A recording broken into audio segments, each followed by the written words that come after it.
Depuis quelques années, on nous parle à tort et à travers de l'immigration et vous me connaissez, je suis quelqu'un de curieux et je suis quelqu'un qui aime bien vérifier que ce qu'on me dit est réel. Du coup, je me suis intéressée à l'immigration vraiment. J'ai voulu diguer au-delà de ce que je crois sur l'immigration. J'ai voulu vraiment approfondir mes connaissances et je me suis dit que ce serait intéressant de faire une vidéo et je suis ravie d'avoir décidé de faire cette vidéo parce que j'ai appris énormément de choses. Donc, restez avec moi, on en parle tout de suite.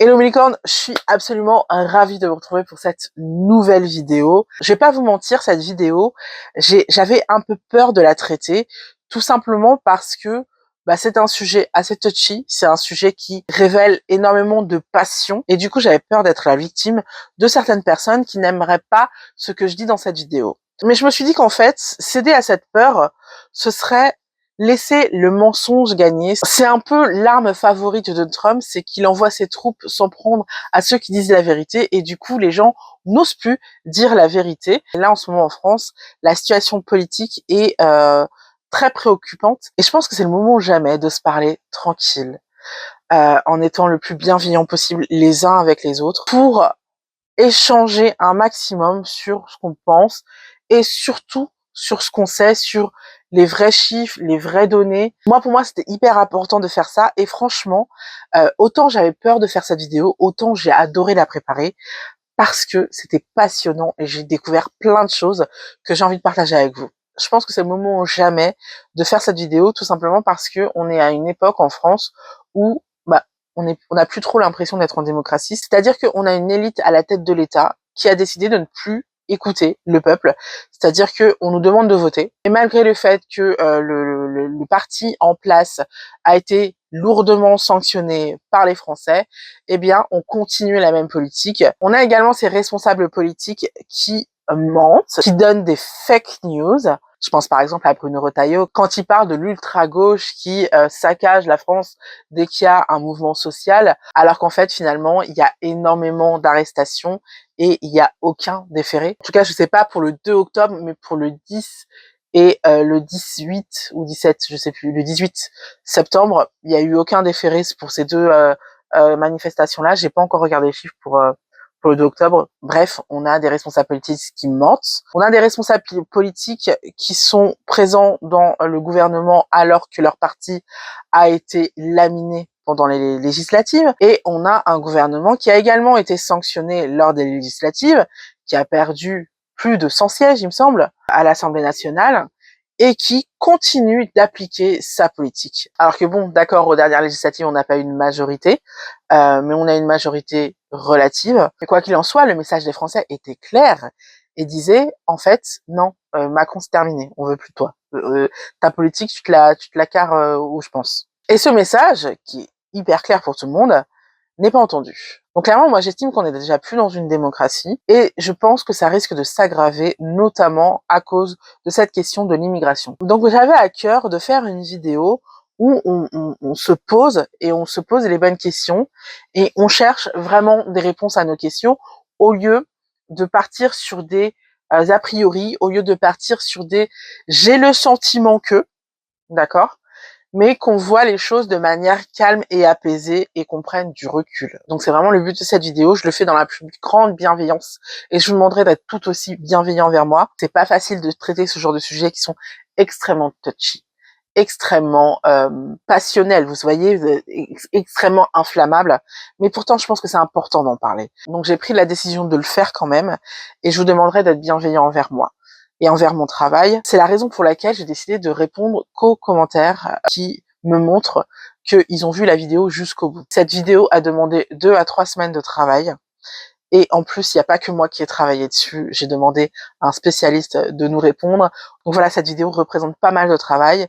C'est extrêmement frustrant de voir quelqu'un qui débarque, qui balance ses vérités et qui n'a pas pris le temps d'écouter la vidéo. Et moi, c'est un peu le problème que j'ai avec l'ambiance en ce moment, avec l'attitude des gens en ce moment, c'est qu'on ne s'écoute plus. On ne prend plus le temps de s'écouter et de se parler, ce qui fait qu'on est tous avec nos idées reçues et en fait, c'est comme si on ne vivait plus sur la même planète et je trouve ça franchement très inquiétant. Donc moi je ne veux pas ça, j'estime que ma communauté est beaucoup plus intelligente que les autres communautés et donc c'est pour ça que j'ai pris la décision de ne pas répondre aux commentaires qui, de toute évidence, n'auront pas vu ma vidéo jusqu'au bout. Évidemment, j'aurai un moyen de le savoir. Du coup, les commentaires sont ouverts, on a droit au débat, on a droit de se parler, mais encore une fois, restez poli, courtois, je ne veux pas voir de racisme. Et surtout, s'il vous plaît, ayez au moins la politesse d'écouter la vidéo jusqu'au bout avant de commenter.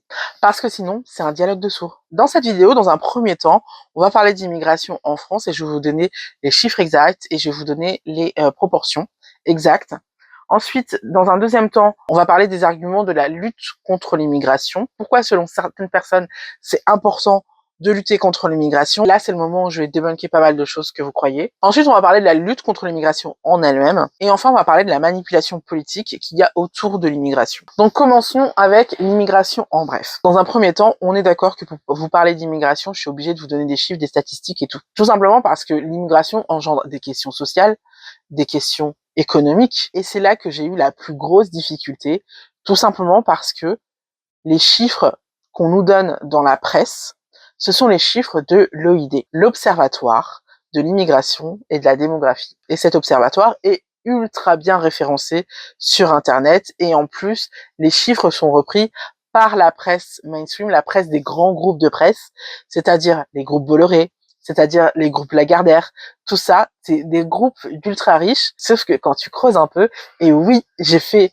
vraiment mon enquête jusqu'au bout, quand tu creuses qui est derrière l'OID, en fait, c'est des militants d'extrême droite. Et me faites pas dire ce que j'ai pas dit, ce n'est pas parce qu'on est sympathisant d'extrême droite qu'on est forcément malhonnête. Mais quand on est militant d'extrême droite, on a quand même le risque d'avoir une façon biaisée de voir les choses. Et je me suis rendu compte que c'était bel et bien le cas parce que leur manière de comptabiliser les choses, bah tu vois qu'il y a un truc qui va pas. On a des chiffres ultra gonflés. Du coup, ça a été très difficile d'obtenir des chiffres qui ne viennent pas de l'OID, mais j'ai réussi à en avoir parce qu'il y en a, de l'INSEE par exemple, de l'OCDE. Enfin bref, en vrai, on n'a pas du tout besoin de l'OID pour connaître les vrais chiffres de l'immigration, mais comme ils sont super bien référencés, parce que je pense qu'ils ont un budget important pour la communication, et du coup, voilà, ils remontent forcément dans les recherches, eh bien beaucoup de gens les prennent pour des références, alors que ce ne sont pas des références. Leurs chiffres ne sont absolument pas reconnus de manière académique. C'est hyper important de le dire, c'est pas des chiffres officiels. D'accord? Et leur manière de calculer est souvent biaisée. Le premier chiffre qui me vient en tête, c'est savoir combien coûte l'immigration, par exemple. On en reparlera plus tard, mais ce chiffre est totalement dévoyé, tout simplement parce que non seulement ils ne prennent pas en compte ce que l'immigration rapporte, mais en plus, leur calcul, leur manière de calcul, j'ai envie de dire malhonnête, mais je vais tout simplement dire que ça manque de rigueur. C'est-à-dire qu'on va prendre un chiffre d'une année et on va le multiplier à un autre chiffre d'une année précédente. Du coup, ça marche pas. Vous voyez ce que je veux dire? Et donc, la première chose que j'ai envie de voir avec vous, c'est que les chiffres qu'on nous annonce, ils font s'en méfier. Premièrement, regardez les sources. Si ça vient de l'OID, vous pouvez largement remettre ça en question. Si ça vient de l'INSEE, bah c'est officiel, donc on peut s'y fier. Si ça vient de l'OCDE, bah on peut encore plus s'y fier, il n'y a pas de problème. L'OID, on se méfie, mais en plus, et c'est encore plus pervers, il faut se méfier de qui publie le chiffre en question. C'est-à-dire que vous le savez, la presse appartient à de grands groupes de presse. Or, on le verra plus tard, mais ça arrange pas mal que l'immigration soit la cause de tous nos déboires en France, au lieu de remettre en cause, par exemple, le fait qu'ils ne payent pas assez d'impôts. Donc, ces derniers temps, on a pas mal de presse, pas mal d'organes de presse qui ont tendance à mettre en avant des chiffres qui sont assez dévoyés. Soit c'est des chiffres qui viennent directement de l'OID, soit c'est l'organe de presse en question qui va bricoler des chiffres. Par exemple, on avait un média qui avait cherché à calculer le nombre total d'immigrés qui viendraient en France si on les régulerait pas. Or, leur calcul, c'est juste d'associer la population des pays en difficulté en ce moment. Et là, j'espère que vous voyez tout de suite que ça fonctionne pas parce que c'est pas parce que tu viens d'un pays en difficulté que tu as forcément envie d'immigrer déjà, ou d'émigrer pour eux. Même, quand bien même tu aurais envie de partir de ton pays, t'as pas forcément le projet d'aller en France. Tu peux aller aux États-Unis, tu peux aller dans plein de pays. Donc ce calcul, c'est un délire total. Quand vous voyez des chiffres comme ça, faut voir d'où ça vient, qui est l'organe qui met ça en avant et qui est l'organe qui a fait ce calcul-là. Si c'est des médias qui appartiennent à des grands groupes de presse, notamment Bolloré, Lagardère, tout ça, ne prenez pas forcément ça à la lettre parce que voilà, leurs calculs sont pas forcément honnêtes. Du coup, voilà, je pouvais pas faire cette vidéo sans vous parler de ça parce que c'est hyper important. Maintenant, l'immigration, ça représente quoi? L'immigration en France, c'est 8,8% de la population. 8,8% de la population, dont 2,3% européens. Et ça veut dire que l'immigration non européenne représente seulement 6,5% de la population. Voilà. Je sais que beaucoup d'entre vous ont l'impression qu'il y a énormément d'étrangers. Je pense que c'est dû au fait que déjà les étrangers sont souvent concentrés dans un même quartier, dans un même endroit géographique. Mais à l'échelle nationale, ils ne représentent que 6,5% de la population. Et ce qu'il faut savoir sur ce chiffre, c'est qu'on est en dessous de la moyenne européenne. La moyenne européenne, c'est 9,6 et on est bien en dessous. Vous voyez, on est à un point en dessous. Et dans les pays riches de l'Europe, il n'y a que les Pays-Bas, la Suède et la Finlande qui sont derrière nous. Mais ça s'explique par la langue qu'ils parlent, c'est-à-dire qu'ils parlent des langues qu'on ne parle que dans ces pays-là, alors que le français, c'est quand même la deuxième langue la plus parlée en Europe. L'autre raison pour laquelle on est pas mal épargné, en fait, par rapport aux autres pays européens, c'est aussi qu'on est un pays avec une forte population, c'est-à-dire que je crois qu'on est en touche-touche avec l'Allemagne. On est soit premier, soit deuxième, mais en tout cas, voilà, on est un des pays les plus peuplés d'Europe, et donc l'immigration se dilue beaucoup mieux en nous. Je suis pas sûre du terme, mais bon, vous m'avez compris. Ce qui fait que, malgré ce qu'on croit, la France n'est pas sujette à un tsunami comme on nous l'explique dans les médias. Et ça, c'est hyper important de le comprendre et de le voir. Je sais qu'il y a des quartiers, par exemple à Paris, qui sont pleins d'immigrés et qui ne savent pas où aller, tout ça, et qui font des conneries en plus, mais il faut savoir que à l'échelle nationale, il y en a que 6,5%. Et comme vous pouvez le voir, 30% des immigrés sont européens. Donc ce qu'on observe clairement, c'est que ces chiffres sont quand même assez rassurants par rapport à ce qu'on nous montre dans les médias. Il y a un effet de loupe avec les médias, sincèrement, parce que finalement, à l'échelle nationale, ça va. Par contre, ce qui est sûr, c'est que ces 10 dernières années, l'immigration a explosé, ça, il n'y a pas de débat là-dessus. Donc maintenant, parlons des arguments pour la lutte contre l'immigration. Déjà, on va parler du premier argument qui est l'argument économique. Je commence par là parce que c'est l'argument le plus rationnel et donc le plus facile à traiter. Donc comme je vous le disais dans l'introduction, l'OID, l'Observatoire de l'immigration et de la démographie, nous indique que l'immigration nous coûte 40 milliards chaque année. C'est faux. C'est complètement faux. En fait, ce chiffre, il ne prend pas en compte ce que l'immigration nous rapporte. Et en plus, il est calculé, comme je vous l'ai dit, sur un mauvais chiffre. En fait, c'est des chiffres qui correspondent pas à la bonne année. Vous voyez ce que je veux dire? Donc, ça fait gonfler le chiffre de manière totalement artificielle. L'immigration représente plus ou moins 1%, plus d'1% en fonction des années. D'accord? Donc, en gros, globalement, l'immigration nous coûte rien. C'est la balance entre l'immigration et ce qu'elle nous rapporte, c'est neutre.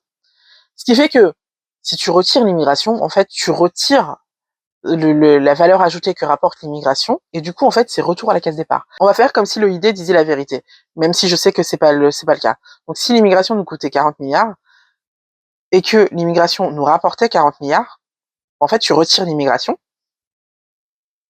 tu retires aussi 40 milliards. Donc en fait, d'un point de vue économique, ça nous apporterait absolument rien de retirer l'immigration. Selon le CEPI, qui est un autre organe d'observation de l'immigration, enfin ou en tout cas de l'économie, qui est attaché à Matignon, on observe qu'en fait, l'immigration ne change absolument rien sur le marché du travail, n'a aucune répercussion sur le marché du travail, ni sur l'emploi lui-même, ni sur le salaire, sauf pour les emplois non qualifiés où finalement la nouvelle vague entre en conflit, entre en concurrence avec les générations antérieures d'immigration. Donc en fait, l'immigration se fait concurrence entre elles. Vous voyez ce que je veux dire? Autre chose qu'on ne peut pas dire avec des chiffres, c'est que l'immigration est une population active, et c'est une population souvent qui fait des bébés.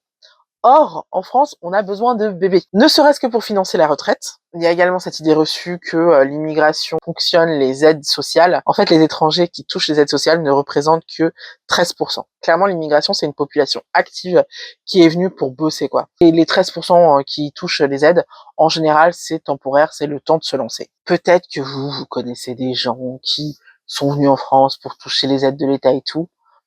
C'est possible, mais c'est pas la grande majorité. L'immense majorité des immigrés viennent pour travailler, pour gagner de l'argent, pour gagner leur vie. Les filières que choisissent le plus facilement l'immigration, c'est la restauration, l'aide à la personne et le BTP. Et ça tombe bien, c'est des filières qui sont en demande, donc c'est cool. Également, les étrangers, quand ils travaillent, ils créent de la richesse, que ce soit déclaré ou non, ils créent de la richesse. Et en plus, ils consomment, donc ils payent la TVA. Donc non seulement ils créent de la richesse en consommant, mais en plus ils donnent de l'argent à l'État. Et puis aussi quand ils sont régularisés, ils payent aussi des impôts. Il y a beaucoup d'étrangers sans papier, mais il y a aussi des étrangers avec des cartes de séjour et tout.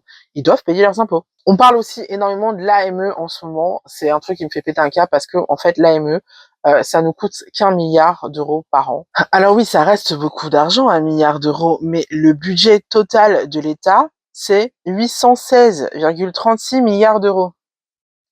1 milliard. Et ce qu'il faut comprendre aussi, c'est que cette AME permet aux étrangers d'avoir une aide médicale dès qu'ils ont un problème de santé, ce qui fait en fait que ça permet de limiter les grosses pathologies et les épidémies, les trucs comme ça. S'il n'y a pas d'AME, le budget de la sécurité sociale explose en fait.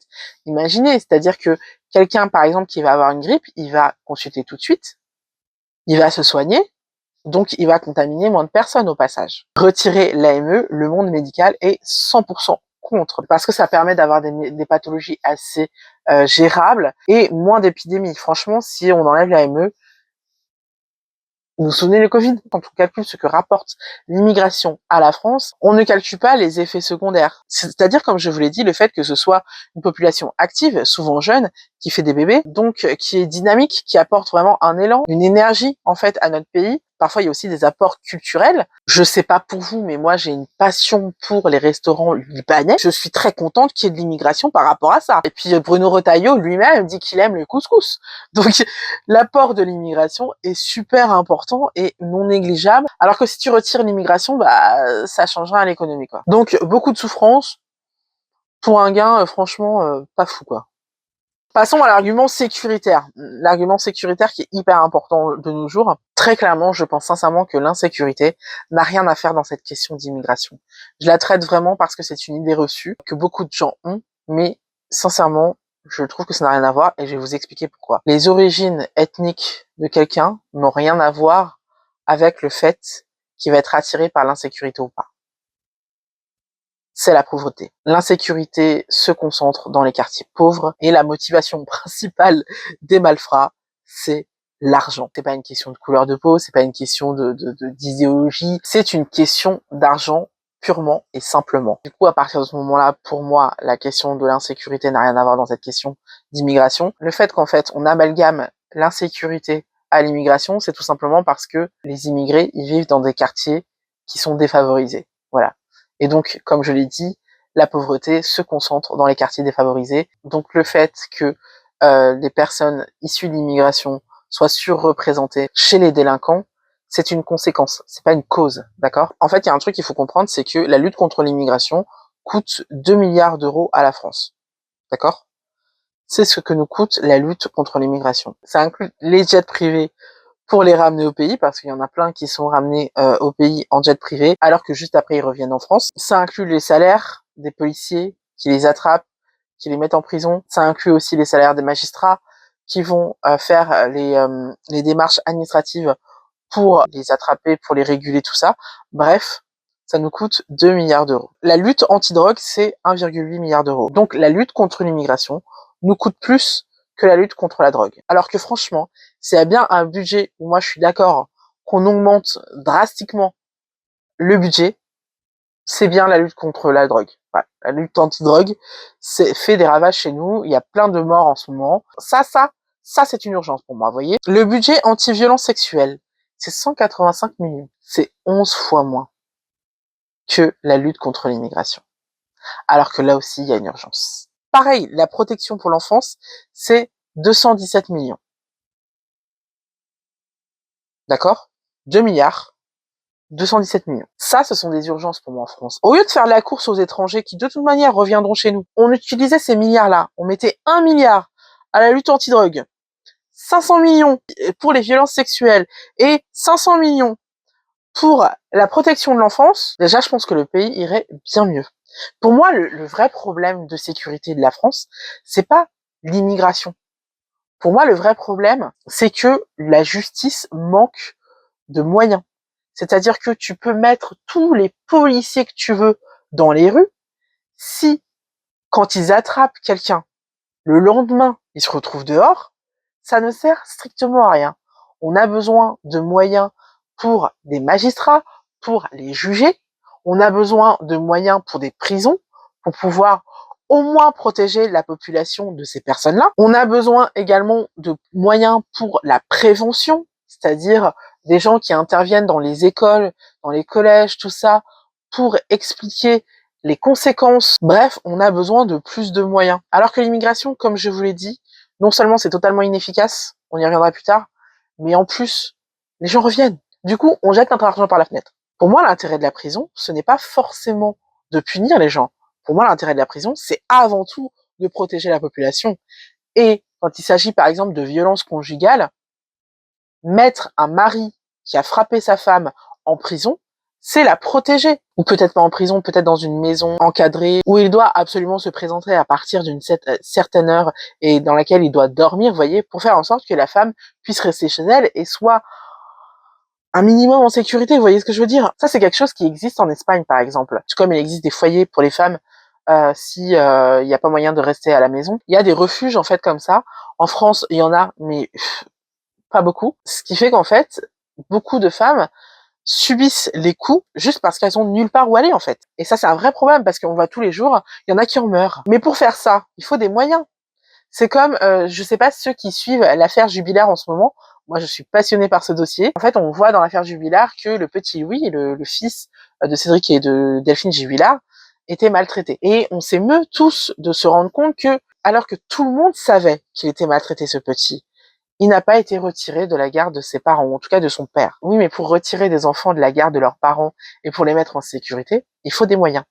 Bah, avec les 2 milliards de l'immigration, on aurait ces moyens. Il n'y a pas assez non plus de budget pour l'éducation. Dans les pays scandinaves, qui sont les pays européens avec le taux, enfin les pays riches même, de tous les pays riches, ce sont les pays avec le taux d'insécurité le plus bas. C'est scandaleusement bas. Et un ingrédient de leur recette, c'est tout simplement le fait de donner des cours de bienveillance et d'estime de soi dès la maternelle. On le sait, quand on est bien dans sa peau, on a tendance à être beaucoup plus bienveillant avec les autres et à être beaucoup moins méchant. Et on a également tendance à regarder les autres avec beaucoup plus d'amour, de bienveillance. Je pense qu'une grosse raison pour laquelle l'insécurité explose chez nous, c'est tout simplement parce que on n'est pas bien. On n'est pas bien psychologiquement, on est tous stressés, inquiets de la situation politique, inquiets de la situation économique aussi, et du coup, toutes ces frustrations, tout ce mal-être, en fait, on le rejette sur les autres. Très clairement, les enfants qui réussissent à l'école finissent rarement dans les rues. C'est un tout. L'éducation nationale, en ce moment, est vraiment en perdition, tout comme le sont les services médicaux. Bref, tout cet argent qui est consacré à la lutte anti-immigration, c'est de l'argent qui n'est pas consacré au bien-être des Français. Donc voilà pour les arguments sécuritaires. Maintenant, passons aux arguments idéologiques. Dans un premier temps, je vous propose de parler tout simplement du grand remplacement, la fameuse théorie de Éric Zemmour. Je sais que beaucoup d'entre vous se sentent submergés par des cultures extérieures à la France et ont cette peur que ces cultures écrasent la culture française. Or, en fait, la France a toujours eu des vagues migratoires, n'a jamais perdu sa culture. Tous les pays, en fait, finalement, sont successivement traversés par des vagues migratoires et c'est pas ce qui va faire en sorte qu'elles se perdent. Au contraire, la France s'est grandement enrichie avec les vagues successives d'immigration. Évidemment, je peux pas parler de l'argument idéologique sans parler de l'islam, de la peur de l'islam de certaines personnes. Déjà, je voudrais rappeler quelque chose. La France est un pays laïque. Ce qui ne signifie pas que personne ne doit avoir de signes religieux visibles. Ça n'a rien à voir. Ça veut dire que l'État ne doit pas se mêler des affaires religieuses. L'État et l'Église sont quelque chose de totalement séparé. Donc à ce titre-là, je trouve curieux quand même qu'on s'acharne sur les musulmans. De toute évidence, on s'acharne sur les musulmans. Hein. Dernièrement, je me souviens qu'au dernier Ramadan, c'était la faute des musulmans s'il n'y avait pas d'œufs, alors qu'en fait, il y avait moins de production d'œufs, tout simplement. Bref, les musulmans sont toujours responsables de tout ce qui n'y va pas. Et je dis ça alors que je ne suis pas du tout musulmane. Hein. À Nice, vous comprenez bien que ça n'a pas du tout de connotation musulmane. Bref, il y a beaucoup de gens qui ont un problème avec l'islam. Et l'argument que j'entends le plus souvent, c'est que oui, mais la France est un pays aux racines chrétiennes. Déjà, c'est faux. La France est un pays aux racines païennes, d'accord? Et d'ailleurs, s'il y a bien une religion qui a cherché à écraser les autres, en France, bah, c'est la chrétienté. Voilà, je suis désolée de le dire, mais c'est bien le cas. Et en plus, ça a été assez sanglant. Ensuite, je tiens à rappeler que tous les immigrés ne sont pas musulmans. En fait, 30% des immigrés viennent de France, 14% d'Asie et 5% d'Océanie. Et évidemment, je parle même pas de l'Afrique où, bah, tous les Africains ne sont pas musulmans. Par exemple, le Cameroun, la Côte d'Ivoire, la Guinée, je crois aussi, sont majoritairement chrétiens. Voilà. Je fais un aparté, mais je me souviens que quand il y a eu la guerre en Ukraine, malheureusement, même même le RN accueillait les Ukrainiens à bras ouverts, et on se disait mais c'est curieux ça, c'est très bien, c'est une très bonne chose. Ils avaient besoin et c'était une très bonne chose. Mais beaucoup d'entre nous, euh, enfants d'immigrés, se disaient mais c'est curieux de voir le RN comme ça, super content de d'accueillir l'Ukraine, et ils disaient oui mais ils sont chrétiens. Ouais, enfin, il y a beaucoup de pays africains qui sont chrétiens aussi, et enfin beaucoup de gens en tout cas qui sont chrétiens, et pourtant ils sont pas aussi bien accueillis, quoi. Donc je sais que beaucoup d'entre vous pensent que le problème c'est l'islam, c'est les musulmans, nanani nanana. En vrai, sincèrement, je pense que c'est pas vraiment une question de religion. Voilà. Je pense que c'est plus une question de couleur de peau, de culture entre guillemets. Pour moi, on est plus sur des questions de racisme que des questions de religion, on va pas se mentir. Dans cette vidéo, j'essaye d'être la plus bienveillante, mais sur cette question-là, je peux pas ne pas le dire. C'est pas possible. Et puis le truc qui me saute aux yeux à moi, et je sais pas si je suis la seule à voir ça, mais et si c'est pas le cas, dites-le moi dans les commentaires, parce que vraiment je me sens seule. Mais en fait, si on regarde l'histoire, jamais l'islam s'est imposé comme ça grâce à l'immigration petit à petit. Quand l'islam a dû s'imposer, ça a été avec des guerres, de manière conquérante. La réalité, c'est que l'islam a plus de chances de se diluer en France qu'autre chose. On est 51% d'athées et d'agnostiques. Les musulmans sont situés entre une fourchette de 4,1 millions, c'est précis. 4,1 millions selon l'Observatoire de la laïcité, et 8,4 millions de personnes d'origine musulmane, selon l'estimation de François Héran en 2017. Donc clairement, la plus forte probabilité, c'est que l'islam se dilue en France. Mais franchement, je fais un aparté, mais plus on inventera des lois pour stigmatiser les musulmans, c'est-à-dire les lois contre le voile et compagnie, plus les personnes d'origine musulmane se cacheront derrière le communautarisme, et donc derrière leurs origines musulmanes. Si tu dis à quelqu'un qu'il est moche et qu'il est pas bien comme il est, bah, il va avoir tendance à se rapprocher de personnes qui l'acceptent et qui l'aiment comme il est, qui lui disent qu'il est parfait. Donc plus on emmerde les femmes musulmanes qui portent le voile, hein, je rappelle que le voile c'est juste un accessoire, plus en fait on exacerbe en fait ce sentiment d'être musulman. Vous voyez ce que je veux dire? Le jour où le fait d'être musulman sera un non-sujet, et ben le nombre de musulmans baissera. Beaucoup de gens nous parlent de ces femmes qui sont forcées à porter le voile, alors que moi, des femmes voilées, j'en connais pas mal, et aucune n'était forcée à le faire. Et la plupart du temps, il y avait des histoires très tristes derrière ce port du voile, derrière ce besoin de se rapprocher de leur spiritualité. Mais pour finir avec l'argument idéologique, je suis obligée de parler du fait de se sentir privilégié en étant français. De penser que en tant que français, on mérite plus de droits que d'autres personnes. Les étrangers, ce sont des personnes qui n'ont fait de mal à personne pour la plupart, qui ont à cœur de refaire leur vie dans un pays en paix, qui ont à cœur de gagner leur vie, qui ont à cœur de donner un avenir à leurs enfants, et qui méritent, autant que vous et moi, d'être heureux. Le fait de considérer que parce que vous êtes français, vous devriez avoir plus de droits, moi je trouve ça raciste. Je suis désolée, mais je le dis, je trouve ça raciste de penser comme ça. Voilà. Le fait d'être né avec une carte d'identité nationale française, ne me donne pas plus de valeur qu'une autre personne. C'est pas ok de penser ça. Je sais que de plus en plus de Français pensent comme ça, mais, hé, enfin. Alors, je sais que beaucoup de personnes justifient leur façon de penser en disant que on peut pas accueillir toute la misère du monde. Toute, non. Mais de toute façon, on n'accueille pas toute la misère du monde. Et ensuite, c'est pas comme si on ne pouvait pas le faire. On vous explique dans les médias qu'on ne peut pas le faire. C'est faux. Vous voyez bien que la France n'a jamais été aussi riche.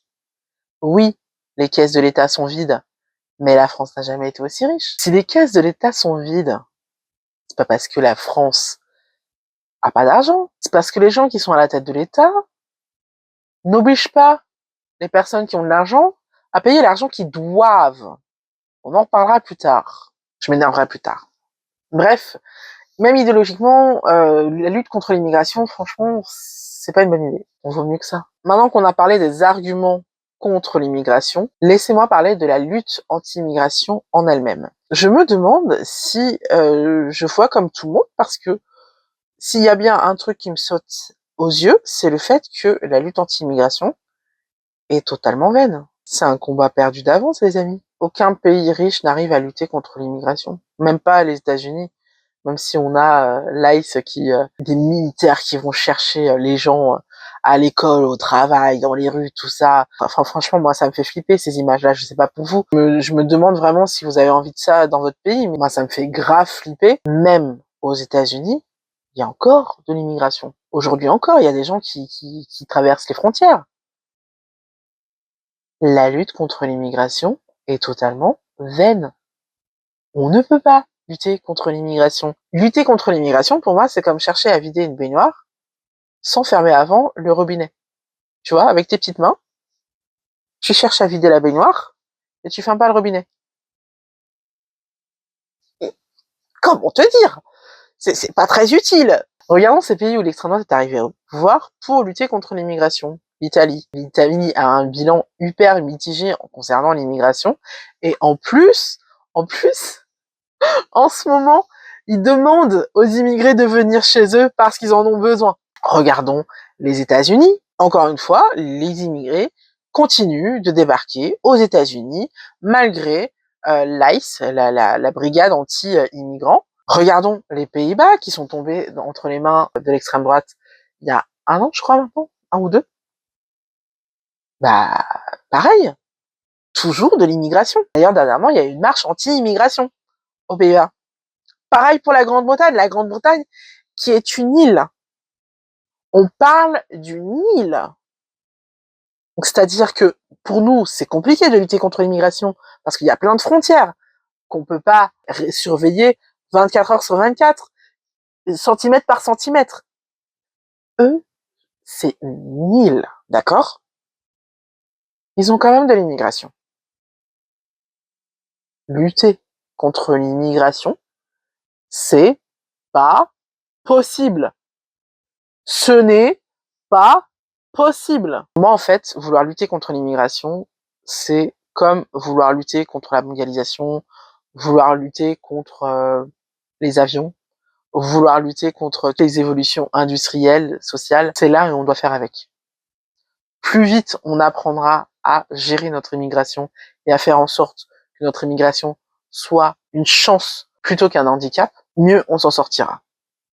Mais perdre notre temps et notre argent à chercher à lutter contre, c'est contre-productif. Lutter contre l'immigration, d'un côté, ce n'est pas nécessaire pour toutes les raisons que je vous ai dit plus haut. On peut lutter contre les effets néfastes de l'immigration, mais lutter contre l'immigration, c'est pas forcément utile.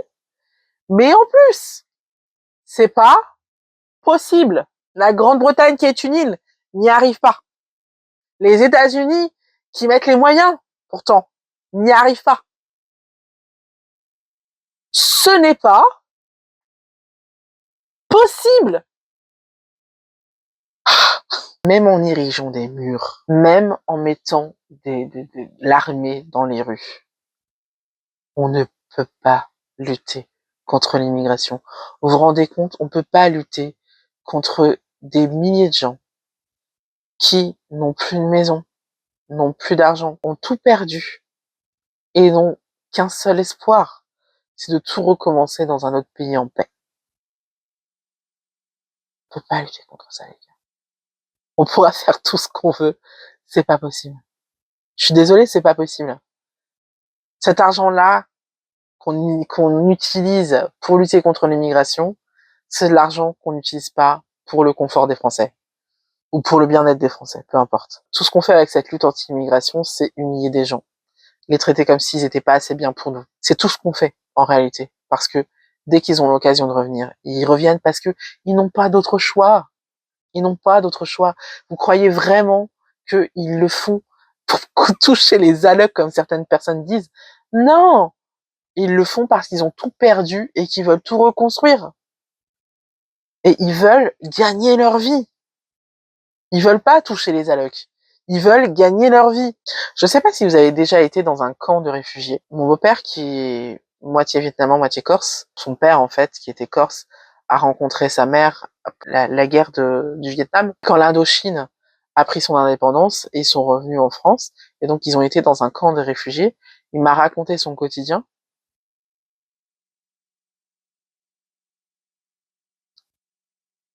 Pour vivre ça, ce quotidien-là, faut vraiment être méga motivé. Tu peux pas décider de vivre ça si t'as pas la rage au ventre de t'en sortir. Tu vois ce que je veux dire? Et c'est pour ça que la plupart des personnes immigrées, je parle de la plupart des personnes immigrées. Je parle pas allez, 5%, ouais, des 5% qui servent à rien, dont on sait pas quoi faire. Je parle de la plupart des immigrés. De l'infirmière qui te fait des injections tous les jours, de l'aide-soignante qui change ta grand-mère parce que tu ne peux pas le faire parce que tu travailles. Je parle de ce mec qui a lavé l'assiette dans laquelle tu manges quand tu vas au resto. Voilà, je parle de tous ces gens-là. Tous ces gens-là, ils font souvent des métiers dont les Français de souche ne veulent pas. On va pas se mentir. Parce qu'ils ont la rage de s'en sortir. Et être amalgamé à des gens qui touchent les allocs et qui restent chez eux, mais ça doit les rendre fous, quoi. Ça doit les rendre fous. Et en même temps, ils ont pas le temps de regarder toutes les conneries qu'on dit sur eux sur les réseaux sociaux. Ils bossent. Ils se lèvent à 4 heures du mat pour nettoyer notre merde. Et puis après, ils enchaînent avec un autre taf. Et puis encore un autre. C'est ça la réalité des immigrés. Pour en être issus, et en connaître beaucoup, je sais de quoi je parle quand je vous dis ça. Il y a ce qu'on croit savoir et ce qui est. Les éboueurs, les caissières et les infirmières qu'on applaudissait pendant le Covid, c'est quoi? La plupart, c'est des immigrés. La plupart, c'est des immigrés. Donc, c'est ça qu'on veut foutre dehors. Et je sais que beaucoup d'entre vous disent, c'est les gens qui foutent de la merde et tout. Mais, en fait, pour ces gens-là, on a déjà des lois. On a déjà des dispositifs qui devraient nous permettre de nous protéger de ces personnes-là. Le problème, c'est qu'on n'a pas de moyens pour les appliquer. C'est juste ça. C'est pas en votant pour le RN ou pour le LR qui ne pense qu'à ça, qui ne pense qu'à l'immigration, qu'on aura ces solutions-là. Enfin, j'y reviendrai plus tard. Là, pour le moment, ce que vous pouvez voir, c'est qu'en fait, cette histoire d'immigration, c'est vraiment une manipulation politique. Et on va en parler tout de suite. D'où ça vient, pourquoi ça vient. Si on ne cesse de nous parler de l'immigration, alors que non seulement c'est pas forcément souhaitable, mais qu'en plus c'est impossible, c'est que certaines personnes ont intérêt à ce que on mette tout ce qui va pas en France sur le dos de l'immigration. Alors que le réel problème des Français, c'est la pauvreté. C'est le fait de se sentir de plus en plus démuni, d'avoir du mal à payer son loyer, de se retrouver dans le rouge au 15 du mois, alors qu'on a un CDI de 35 heures. Or, la raison de ça, ce n'est absolument pas l'immigration. Ce qu'il faut bien comprendre, c'est que l'économie, c'est un marché fermé. On ne peut pas créer de l'argent comme ça de rien. L'argent est tout le temps échangé. C'est-à-dire que vous, quand vous allez travailler, vous allez percevoir de l'argent d'une entreprise à partir de l'argent qu'elle a déjà créé grâce à des salariés précédents. C'est-à-dire que vous, quand vous touchez votre salaire, en fait, vous touchez en réalité une partie de l'argent que vous avez vous-même généré grâce à la richesse que vous avez créée le mois précédent. Vous voyez ce que je veux dire? Donc, en réalité, l'argent, est un circuit fermé. Ce qui signifie que si toi, t'as pas d'argent, d'autres en ont. Le problème qui se passe en ce moment, c'est que l'argent est concentré entre les mains de trop peu de personnes. Voilà quel est le problème. En France, depuis maintenant plus d'un siècle, nous avons fait le choix de mettre en commun une partie de nos salaires pour permettre d'avoir accès à des services publics. Le problème étant plusieurs parties. Premièrement, on a de moins en moins de personnes qui ont un emploi. Deuxièmement, ces personnes qui ont un emploi sont de moins en moins bien payées. Donc, comme l'impôt est en pourcentage de ce que tu gagnes, du coup, il y a moins d'argent dans les caisses. Troisièmement, les personnes qui ont le plus haut revenu ont tendance à faire des montages financiers pour éviter de payer des impôts. Ce qui fait qu'en fait, les classes moyennes ont de plus en plus le poids des services publics sur les épaules. Parce que les classes pauvres, sont en dessous de l'assiette de l'impôt, donc c'est-à-dire n'ont pas à payer l'impôt parce qu'ils ne gagnent pas assez, et les riches ont tendance à faire des montages fiscaux qui leur permettent de passer à travers l'impôt. Du coup, non seulement les classes moyennes gagnent moins, mais en plus, elles payent plus d'impôts. On dit souvent que la France est le pays où il y a le plus d'impôts. Ce n'est pas vrai, c'est la Finlande. Mais la différence entre la France et la Finlande, c'est que les Finlandais sont très satisfaits de leurs services publics. Et ils ont de quoi. On va pas se mentir. Le problème de la France, c'est que non seulement on paye des impôts exorbitants, mais qu'en fait, on n'en a pas pour notre argent. Or, il n'y a pas 36 moyens pour protéger le système social français. Il faut mettre à contribution les plus hauts patrimoines. Les personnes riches l'ont bien compris, et donc, non seulement on nous met l'immigration comme bouc émissaire de tout ce qui va mal en France, mais en plus, ils menacent de se barrer si ils doivent payer des impôts et compagnie. Je pense que vous l'aurez remarqué, mais les plus grands supporters des Républicains et du Rassemblement national, ce sont les grands patrons. On a des grands patrons qui sont en soutien total avec le Rassemblement national. Je pense à Bolloré, par exemple. Je pense aussi à, comment il s'appelle, Jean-Philippe Stern, c'est ça? Qui ont décidé d'utiliser leur argent pour aider le RN à être élu. Et donc voilà, on a des ultra riches qui vont aider le RN, simplement parce que ça sécurise en fait leur argent. On va parler par exemple avec Tax Zuckman, 2% de leur patrimoine, ça changerait pas grand chose pour eux, mais par contre, ce serait énorme pour la France, quoi. Donc, derrière la question de l'immigration se cache en fait la question de comment protéger notre système social. Et le seul moyen de protéger notre système social, c'est de taxer les riches, en fait. Et c'est la raison pour laquelle, depuis une dizaine d'années, les ultra riches achètent les grands médias, les grosses chaînes, quelques journaux aussi, pour instiller l'idée qu'il faut protéger les grands patrons des impôts et aussi qu'il faut se concentrer sur l'immigration. Mais en réalité, on voit que le Rassemblement national, qui est le parti le plus anti-immigration, en réelle concurrence avec les Républicains, on va pas se mentir, mais bon bref, le Rassemblement national, il n'a pas du tout l'intention de faire ce qu'il faut pour améliorer le quotidien des Français. C'est-à-dire que si on regarde leur programme, ils veulent lutter contre l'immigration. Ok, admettons. En considérant que quand on lutte contre l'immigration, on gagne 40 milliards. Sauf que non seulement pour lutter contre l'immigration, il faut augmenter le budget de lutte anti-immigration, donc déjà ça te coûte de l'argent, mais en plus, admettons que tu arrives à lutter contre l'immigration, qui est, à mon avis, très compliqué, mais admettons que tu arrives à lutter contre l'immigration.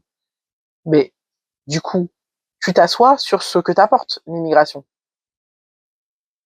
Donc ça veut dire que, admettons que vraiment tu arrives à lutter contre l'immigration, donc déjà, tu as une dépense de lutte anti-immigration, mais en plus, ta balance recettes-dépenses est nulle. Tu as même un peu augmenté les dépenses pour lutter contre l'immigration. Ensuite, ils veulent abroger la réforme des retraites, d'accord, c'est un budget aussi. Donc, encore, tu augmentes les dépenses, d'accord. Enfin bref, ils ont plein de réformes sociales, c'est très bien, sauf que tout ça, ce ne sont que des dépenses. Ils ne te disent pas comment ils vont récupérer l'argent. Pour eux, ils veulent utiliser l'immigration pour ça, sauf que ça ne marche pas. Mathématiquement, ça ne marche pas. Donc, à un moment donné, je sais pas comment ils veulent faire, mais c'est matériellement impossible, ce qu'ils disent. Pour les Républicains, c'est encore pire, c'est vraiment le parti chouchou des grands patrons. Donc, alors là, tu peux être sûr que tu peux t'asseoir sur la participation des grands patrons au budget. D'ailleurs, avec la Macronie, c'est eux qui font barrage à la taxe Zuckman. Bref, je suis désolée, mais ce n'est pas avec les partis qui veulent lutter contre l'immigration qu'on luttera vraiment sur ce qui préoccupe réellement les Français. Et à un moment donné, il n'y a qu'une seule question à se poser. Qu'est-ce qui est plus important pour toi? C'est de pouvoir vivre correctement de ce que tu fais et de pouvoir donner un avenir à ta famille et d'arrêter d'avoir la corde au cou comme ça en permanence, ou c'est de foutre dehors les Noirs et les Arabes? Je pense sincèrement que c'est la seule question qu'il faut se poser. Si vous voulez améliorer vos conditions de vie, alors la lutte anti-immigration ne va rien changer à votre vie. Et si votre priorité c'est de foutre dehors les Noirs et les Arabes, bah, vous êtes juste raciste. Passons à autre chose. Malheureusement, on ne peut pas parler de lutte anti-immigration sans parler de virage fasciste. Tout simplement parce que les partis les plus motivés en termes de lutte immigration sont des partis qui inquiètent les spécialistes du fascisme. Alors oui, on a l'impression que je suis en train de dire un gros mot et que ce que je dis est totalement disproportionné par rapport à ce qui se passe vraiment et par rapport à ce que toi tu souhaites dans ton cœur. Mais laisse-moi t'expliquer pourquoi les spécialistes ont peur. Depuis des années, une certaine violence émerge de tous côtés. On a la violence sociale d'un côté, on a également une violence verbale qui se propage grâce aux réseaux sociaux et à l'anonymat des réseaux sociaux, mais on a également une violence physique. Et en réponse à toute cette violence, beaucoup d'entre vous se sentent rassurés par l'idée d'un État autoritaire. Et le fait est que pour instaurer un État autoritaire et appliquer toutes les lois discriminatoires proposées par le RN et par le LR aussi, notamment les partisans de Bruno Retailleau, il faut tout simplement abroger la Constitution et neutraliser le Conseil constitutionnel. Le Conseil constitutionnel, c'est une instance qui a pour but de regarder les lois et de voir si elles sont en conformité avec la Constitution. La Constitution, c'est vraiment l'ensemble de lois les plus importantes en France. Aucune loi ne peut aller en contradiction avec la Constitution qui est le socle du droit français. Donc le Conseil constitutionnel est une instance faite en général d'anciens premiers ministres et d'anciens présidents de la République et leur rôle est d'assurer la constitutionnalité des lois qui sont votées par l'Assemblée nationale et le Sénat, par le Parlement. Le Conseil constitutionnel garantit le fait que, quoi qu'il arrive, quelle que soit la personne qui est à la tête de l'État, les lois restent les mêmes pour tout le monde. Ce qui signifie que se passer du Conseil constitutionnel, c'est aller vers le fascisme, parce que ça veut dire que à partir du moment où tu es élu, tu peux faire tout ce que tu veux, même t'en prendre à des gens qui sont protégés par la Constitution. Il suffit de changer la loi. Le Conseil constitutionnel, c'est un garant. C'est une protection supplémentaire pour notre démocratie. Or, pour mettre en place toutes les lois discriminatoires que veulent instaurer le RN, il te faut neutraliser le Conseil constitutionnel. Également, pour instaurer un État autoritaire, il faut aussi neutraliser le Conseil constitutionnel qui ne le permettrait pas.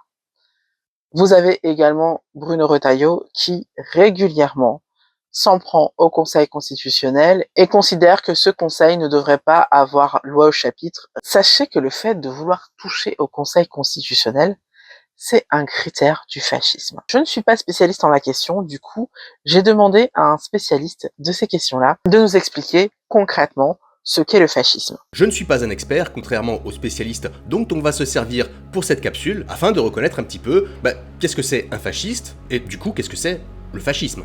Parce que c'est vrai qu'on entend le mot facho à tort et à travers, et à force peut-être que ça dénature un petit peu le sens du terme. Le problème, c'est que ne pas reconnaître un discours fasciste ou proto-fasciste, ça amène à ignorer les dynamiques qui peuvent favoriser l'avènement du fascisme. Alors le fascisme, on peut l'aborder sous plein d'angles différents.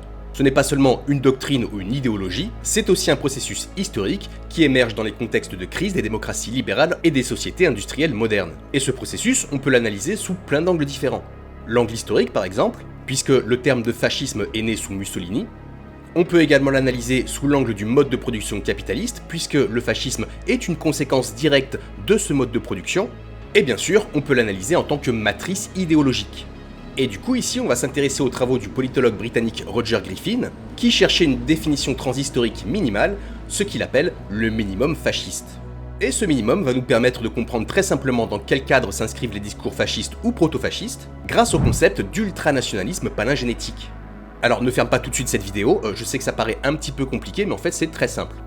L'ultranationalisme, je pense que j'ai pas besoin de le définir. Quant au terme palingénétique, il est dérivé du mot palingénèse, qui signifie littéralement régénération ou renaissance. Et en politique, c'est donc la croyance qu'une nation, une race ou un peuple peut être régénéré après une période de décadence. Oh là là, c'est la décadence, hein. Le minimum fasciste, c'est donc le mythe central du fascisme, la promesse de restaurer la grandeur passée par une renaissance radicale face au sentiment de déclin collectif. Et c'est cette vision qui distingue le fascisme des autres nationalismes autoritaires, parce que ceux-ci se contentent généralement d'assurer la continuité ou l'ordre, tandis que le fascisme se tourne vers ce passé fantasmé qu'il prétend ressusciter en éliminant les éléments perçus comme corrupteurs ou indésirables. Et ces éléments indésirables, ils peuvent différer en fonction du contexte géographique ou politique, mais globalement, on retrouve plus ou moins les mêmes. Bien sûr les juifs, les opposants politiques comme les socialistes, les communistes ou les anarchistes, les minorités, les étrangers, etc. Ces éléments sont perçus comme une menace à la nation, un régime fasciste va donc chercher à les déshumaniser, à les exclure ou à les éliminer. Par opposition à ce sentiment de décadence, on construit en parallèle le mythe de l'homme nouveau. Un homme viril, un homme discipliné, prêt à se sacrifier pour la nation, qui doit incarner l'ordre et la force. Ainsi, les régimes fascistes déploient une pédagogie de masse pour transformer mentalement et physiquement la population en proposant une refonte des institutions, de la culture, de la jeunesse, avec tout un appareil de propagande et de contrôle du corps social qui aboutit à l'exclusion et à la stigmatisation de tout ce qui ne correspond pas à ce nouvel idéal en résonance avec les doctrines eugénistes de l'époque.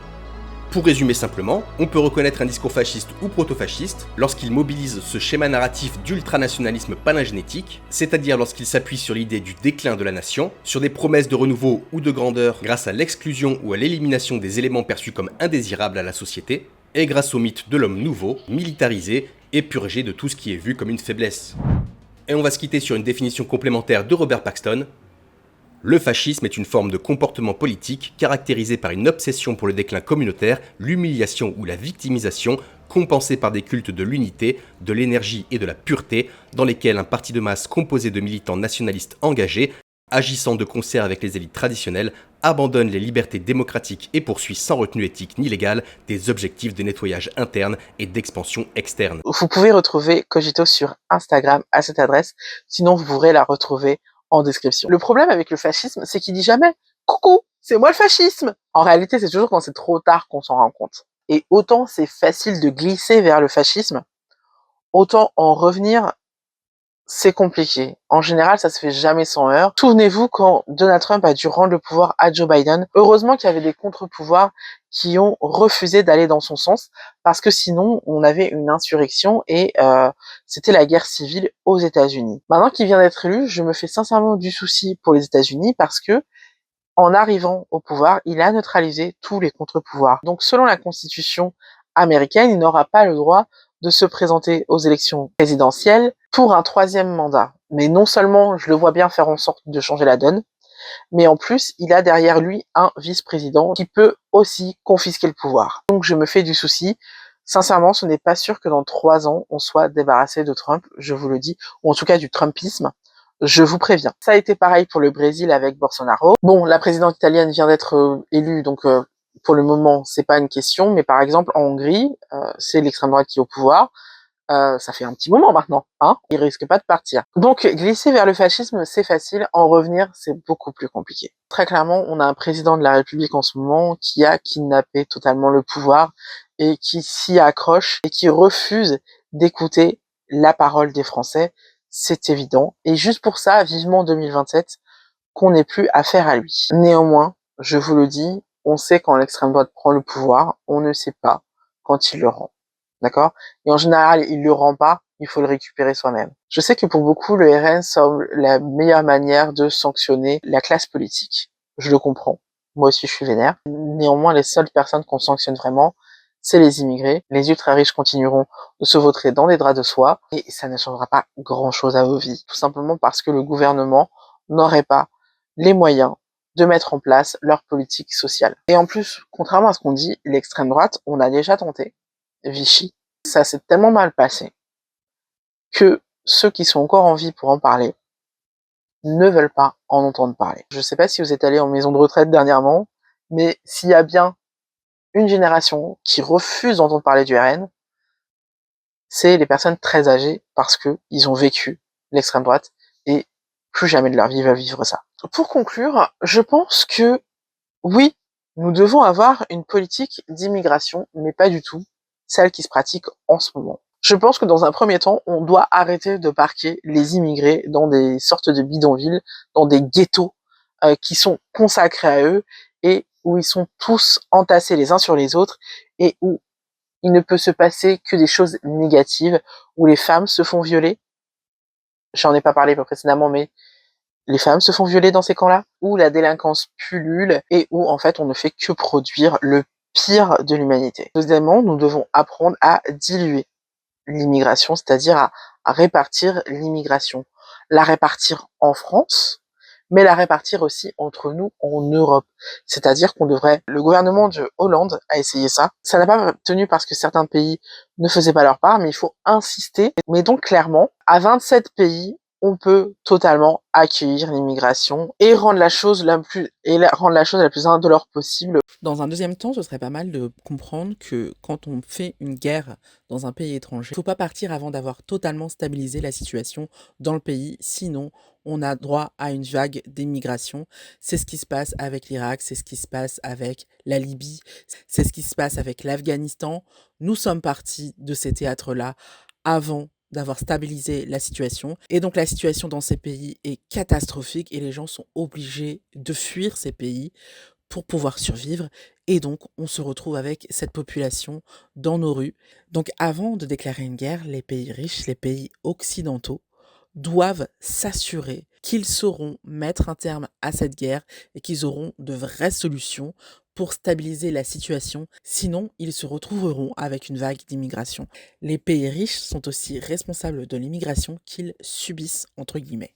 Mais surtout, tout ça ne sert à rien tant qu'on ne relance pas l'économie. Et oui, à elle seule, l'Europe peut relancer l'économie. C'est la zone la plus riche du monde, on peut totalement le faire. Encore faut-il avoir une politique de relance. Donc plutôt que de préconiser une politique d'austérité comme la droite, plutôt prôner une politique d'investissement pour créer une relance française.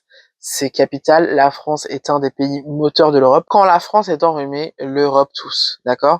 Donc si la France va mal, et en plus l'Allemagne aussi, donc il faut qu'on relance l'économie de notre pays. Et pour ça, ça demande des investissements. Alors oui, c'est de la dépense, mais si on arrêtait de faire des cadeaux aux entreprises qui n'en ont pas besoin et qui en plus délocalisent quand même en empochant l'argent, si d'un autre côté on demandait aux ultra riches de payer ce qu'ils doivent à l'État, et je dis bien ce qu'ils doivent parce que ce que beaucoup de personnes ne comprennent pas, c'est que l'argent que les ultra riches ne payent pas, c'est de la richesse qui a été créée par les Français. Et si les Français doivent mettre en commun leurs sous pour garantir des services publics, les grandes fortunes le doivent encore plus. Non seulement on leur demande pas le diable, on leur demande 2% de leur patrimoine, c'est pas énorme, mais en plus, c'est tout simplement ce qu'ils doivent. Ils sont censés payer à la hauteur de leurs revenus. Et puis aussi, si on pouvait réinstaurer l'impôt sur la fortune, ce serait pas mal. Ça représente 40 milliards, et c'est exactement ce qui manque dans les caisses de l'État pour commencer à rembourser la dette. On n'aurait jamais dû leur laisser ces 40 milliards. Bref, me concernant, je suis extrêmement fier de la devise de mon pays qui est liberté, égalité, fraternité. Et ça, c'est pas des mots vains. C'est des mots qui ont un sens. Et je suis également très fier que, alors que les Européens sortent dans la rue pour manifester contre l'immigration, nous, en France, on sort dans la rue pour défendre notre pouvoir d'achat. C'est une énorme fierté. Et s'il vous plaît, rendez-moi fier jusqu'au bout. Et ouvrez les yeux et rendez-vous compte que c'est pas l'immigration qui est la cause de tous nos problèmes, c'est le fait qu'il y ait trop d'argent qui soit concentré entre trop peu de mains. Et le seul moyen de réguler ça, c'est de passer par la redistribution des richesses et donc par l'impôt. J'entends beaucoup de personnes qui disent que le seul courant politique, la gauche, qui cherche à instaurer une certaine justice fiscale, c'est aussi un parti qui propose trop d'aides sociales et qu'on n'a pas envie de travailler pour ceux qui foutent rien. Maintenant, il y a un truc que vous oubliez. C'est que aujourd'hui, pour 26 candidats, on a un poste. D'accord? C'est-à-dire qu'aujourd'hui, en France, on n'a pas assez de postes pour tout le monde. Et ça ne va faire qu'empirer. Non seulement à cause du développement de l'industrie, mais aussi à cause des avancées informatiques. On va avoir de moins en moins besoin de gens, de moins en moins de travail des gens. C'est un fait, c'est déjà là. Le fait qu'il y ait de moins en moins d'emplois dans les pays riches, c'est déjà là, c'est déjà une réalité. Et il va falloir faire avec, c'est comme l'immigration. Il va falloir faire avec, il faut qu'on anticipe, il faut qu'on prépare notre pays à ça. Un nouveau monde est déjà à nos portes, il faut s'y préparer. Et considérer que quand on travaille pour les autres, c'est un mauvais calcul. Quand on travaille et qu'on cotise, en fait, on permet aussi aux autres de consommer et donc de pouvoir être payés. Parce que si les gens n'ont pas les moyens de consommer, comme c'est le cas en ce moment, vous voyez, en ce moment, les gens ne peuvent pas acheter ce qu'ils veulent. Ce qui fait que l'économie en France marche au ralenti. À partir du moment où on redonne du pouvoir d'achat aux plus précaires, parce que les gens consommeront, et donc vous permettront d'avoir un salaire plus intéressant. Ce que je vous dis, ça a l'air flippant, mais ça n'a pas à l'être en fait. Ça a l'air flippant parce qu'on n'est pas prêt. Mais si on se prépare, ce ne sera pas flippant. Donc je ne sais pas pour vous, mais moi j'estime qu'en tant que Française, je vaux mieux que la lutte anti-immigration, que c'est pas du tout le sujet. Moi, ce qui m'intéresse, c'est la lutte contre la pauvreté. Moi, ce qui m'intéresse, c'est chercher à défendre notre système social, notre système de santé, notre système d'éducation, notre système judiciaire, etc., etc. L'immigration bien gérée, ça peut être une chance. Et lutter contre l'immigration, ce n'est que de la perte d'argent et la perte de temps. Je pense qu'on mérite mieux que ça et qu'on devrait plutôt préparer notre pays à ce qui va arriver plutôt que d'être dans la nostalgie de ce qui a été. Les pays européens 100% blancs, ça n'existe plus et ça n'existera plus et c'est pas grave. C'est pas ce qui est important. Ce qui est important, c'est que les pays européens puissent continuer à exister et que les gens puissent continuer à vivre correctement. Et justement parce qu'on a un système social que le monde entier nous envie, on a les moyens de continuer à vivre correctement. Encore faut-il faire les bons choix. Et arrêter de prendre des vessies pour des lanternes, arrêter de laisser les gens nous faire croire que le problème de la France et le problème de l'Europe, c'est l'immigration. C'est le cadet de nos soucis. Je sais que cette question est très ancrée chez les gens. Il y a peu de chances que je vous ai fait changer d'avis sur le sujet, mais peut-être que j'ai déposé une petite graine dans votre tête et que peut-être à partir de maintenant, vous allez chercher les chiffres sur l'immigration par vous-même parce que franchement, c'est scandaleux. Dans quelques temps, vous allez finir par comprendre que on nous prend un peu pour des jambons quand même. J'espère que la vidéo vous a plu. Si c'est le cas, n'hésitez pas à me le dire dans les commentaires. N'hésitez pas à mettre un petit pouce bleu. Pensez à booster la vidéo aussi. Il suffit de swiper les commentaires vers la gauche et de cliquer sur booster. On se retrouve la semaine prochaine pour une nouvelle vidéo. Une vidéo un petit peu plus légère, hein. Voilà. En attendant, je vous invite à voir et revoir mes dernières vidéos. Je vous fais plein de bisous, bye.